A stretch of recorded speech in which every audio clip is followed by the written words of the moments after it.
Salut les amis de eSport TV, merci encore Gaël de la confiance renouvelée, merci de continuer à liker, de vous abonner, merci de vous abonner, de vous like. Les gars, d'abord nous allons commencer encore une fois,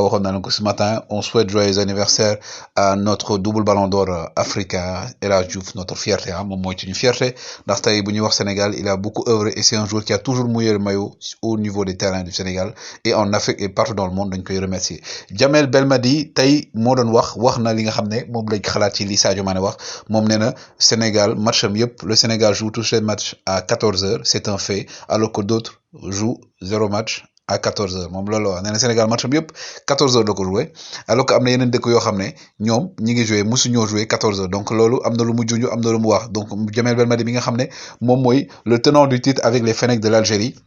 le sélectionneur de l'Algérie wax na ci gannaaw bi nga xam Algérie premier match am dafa tembo ñoom it loolu lañ déploré woon temps bi température bi ak aussi heure bi ñuy joué critique la donc tey aujourd'hui donc il est revenu sur ça wax na ne carrément donc dafa mel ne ci waxam donc dafa am favoritisme en quelque sorte, on favorise quelques équipes sur d'autres et que aujourd'hui tey programmation match yi baaxul te aussi gars yi bu ñuy sukkandiku ci li FIFA waxoon boo leen fàttaliku ah Sigazoué bi nga xam ne moo indi woon gaaf bi def lu kenn mësuta def jël arrêté match bi te heure bi jotul woon dañoon après match bi moom dañ koy hôpital ndax insolation moom la amoon donc tàngaay bee ko sonal et tout donc bu ñu demee ci raisonnement boobu noonu donc pourquoi programmer des matchs ci heure yoo xam ne leen na ne tàngaay bi asamaak bu jàppee arbitre bi war a habiter match bi nan lay def joueurs yi donc ça veut dire que c'est un peu équitable donc on n'essaie pas de trouver d'excuses à qui que ce soit wala de trouver excuse pour le Sénégal ou pour quelle n'importe équipe mais dafa am loo xam ne dafa commencer di nekk un fait joueurs yi ak équipe yëpp di ko kaas te aussi on a beau critiquer wala ñiy joxe seen xalaat ak yooyu parfois aussi dañuy joxe les faits tels quels donc aujourd'hui Sénégal fait bi mooy match am yëpp ñaari match yi heure bi mu ko joué baaxul dernier match prochain match bi 16 heures la koy joué donc dans les normes mais quand même du moom kese la impacté booy seet grande équipe yëpp yi joué ci compétition bi à part le Cameroun donc ñoom ñëpp seen match yëpp ay match tàngaay la ñuy joué donc voilà donc à part ñu nekk ci pour le Cameroun et tout et peut-être d'autres exceptions ki ngeen gis ni aussi c'est Patrice Baumel moom c'est le sélectionneur national de la Côte d'Ivoire moom it d'accord na ci loolu nee na parce que aussi bu fekkee ne da ngay joué ci match ak ci heure boo xam ne température bi day nekk 5 degrés de plus donc tàng yenn tàngaay yi donc intensité de jeu bi du ci am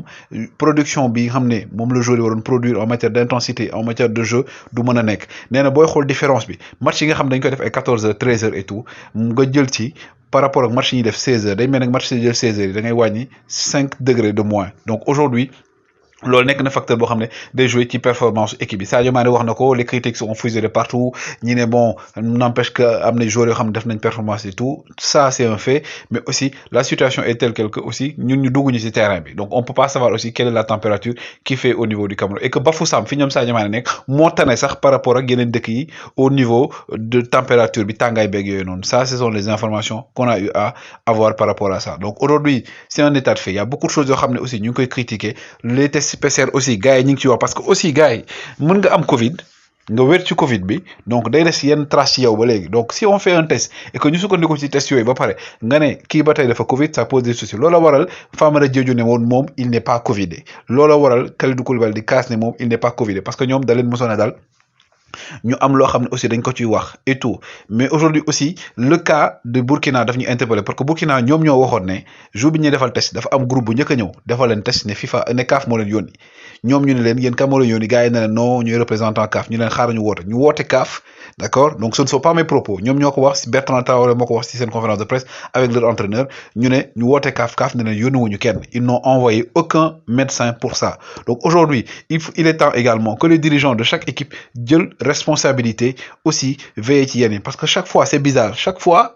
tes grands joueurs di Covidé Burkina bi passé boo leen dal Bertrand Traoré dañu dafa Covidé yeneen équipe aussi moo leen dal donc en tout cas ça prête à confusion quand même on ne remet pas en cause les tests PCR ni quoi que ce soit mais il y a beaucoup d'anomalies yoo xam ne malheureusement mi ngi gangréné football africain malheureusement ñu ngi koy remarqué ci CAN boo xam ne pour man dafa war a nekk CAN boo xam ne CAN bi dàq ci CAN yi la parce que critique yi bëri na tubaab yi fexe nañ le tout pour jéem a tere CAN bi am Watford gis nga leen li ñu def actuellement ak l'équipe nationale du Sénégal parce que simplement